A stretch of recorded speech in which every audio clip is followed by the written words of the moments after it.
Hi welcome to my mini vlog. ಇವತ್ತು ಎದ್ದೇಳೋದು ಸ್ವಲ್ಪ ಲೇಟ್ ಆಗಿರೋದ್ರಿಂದ ಇವತ್ತಿನ ದಿನ ಎಲ್ಲ ಲೇಟ್ ರೆಡಿ ಆಗಿಬಿಟ್ಟು ಟಿಫನ್ ಮಾಡಿಕೊಂಡು ಪಾರ್ಲರ್ ಕಡೆ ಬರೋಣ ಅಂತೇಳಿ ಬಂದು ರೋಡಲ್ಲೇ ಒಂದು ಎಳ್ನೀರು ಕುಡ್ಕೊಂಡು ನೆಕ್ಸ್ಟು ಪಾರ್ಲರ್ಗೆ ಬಂದೆ. ಅಲ್ಲಿ ಫಸ್ಟ್ ಕ್ಲೈಂಟು ಫೇಸ್ ಥ್ರೆಡ್ಡಿಂಗ್ ಇತ್ತು.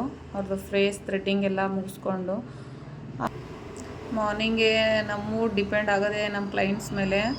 ಮಾರ್ನಿಂಗ್ ಯಾವುದೇ ಕಿರಿಕಿರಿ ಇಲ್ದಂಗೆ ಖುಷಿಯಾಗಿ ಅವ್ರದ್ದು ಸರ್ವಿಸ್ ಮುಗಿಸ್ಕೊಂಡ್ರೆ ನನಗೂ ಖುಷಿನೇ. ಇಡೀ ದಿನವೂ ಅದೇ ಥರನೇ ಇರುತ್ತೆ. ನೆಕ್ಸ್ಟು ಇವ್ರದ್ದು ಥ್ರೆಡ್ಡಿಂಗ್ ಆದಮೇಲೆ ಪೆಡಿಕ್ಯೂರಿಗೆ ಬಂದಿದ್ದರು. ಪೆಡಿಕ್ಯೂರ್ನು ಮುಗಿಸ್ಕೊಟ್ಟೆ. ಅಷ್ಟೊತ್ತಿಗೆ ಅಲ್ಲೇ 2:30 ಆಗಿತ್ತು. ನಮ್ಮ ಬಾಸಿಗೆ ಕಾಲ್ ಮಾಡಿ ಮನೆಗೆ ಊಟಕ್ಕೆ ಹೋಗೋಣ ಅಂತ ಹೇಳಿದೆ. ಅವರು ಬೇಡ ಬಾ ಇವತ್ತು ಹೊರಗಡೆ ಎಲ್ಲಾದರೂ ಊಟಕ್ಕೆ ಹೋಗೋಣ ಅಂತೇಳಿ ಕರ್ಕೊಂಡೋಗಿದ್ರು. ನಾನು ನನ್ನ ಪಾಪು ನಮ್ಮ ಬಾಸಿನೂ ಊಟ ಮುಗಿಸ್ಕೊಂಡು ಅಪ್ಪಾಜಿನೂ ಪಾರ್ಸಲ್ ತಗೊಂಡು ಮನೆ ಕಡೆ ಹೋದ್ವಿ. ಅಲ್ಲೇ ಮನೆ ಹತ್ರ ಹೋಗೋಷ್ಟೊತ್ತಿಗೆ 4:30 ಆಗಿತ್ತು.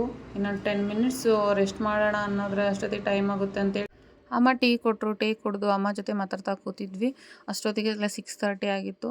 ಪಾರ್ಲರ್ಗೆ ಹೋಗಿ ಪಾರ್ಲರೆಲ್ಲ ಸ್ವಲ್ಪ ರ್ಯಾಕ್ಗಳು ಮಾಡಿಸ್ಬೇಕಾಗಿತ್ತು. ಅವ್ರನ್ನೇ ಹೇಳಿದ್ವಿ. ಅವರು ಕಾರ್ಪೆಂಟ್ರು ಬಂದು ಅದ್ರದ್ದು ಮೆಜರ್ಮೆಂಟ್ ಎಲ್ಲ ತಗೊಂಡೋದ್ರು. ಅಷ್ಟೊತ್ತಿಗೆ 8:30 ಆಯ್ತು. ಇನ್ನೇನು ಯಾರು ಕ್ಲೈಂಟ್ಸ್ ಇಲ್ಲ ಅಂತೇಳಿ ಪಾರ್ಲರ್ ಕ್ಲೋಸ್ ಮಾಡಿಕೊಂಡು ಮನೆ ಕಡೆ ಹೋಗೋಣ ಅಂತೇಳಿ ಎಲ್ಲ ಕ್ಲೋಸ್ ಮಾಡಿಕೊಂಡೆ. ಇವತ್ತಿನ ದಿನ ಹೀಗಿತ್ತು. ಇದು ನನ್ನ ಫಸ್ಟು ಮಿನಿ ವ್ಲಾಗ್. ಇಷ್ಟ ಆದರೆ ನಿಮಗೆ ಲೈಕ್ ಮಾಡಿ, ಕಮೆಂಟ್ ಮಾಡಿ, ಫಾಲೋ ಮಾಡೋದು ಮಾತ್ರ ಮರಿಬೇಡಿ. ಸಿಗೋಣ ನಾಳೆ. ಬಾಯ್.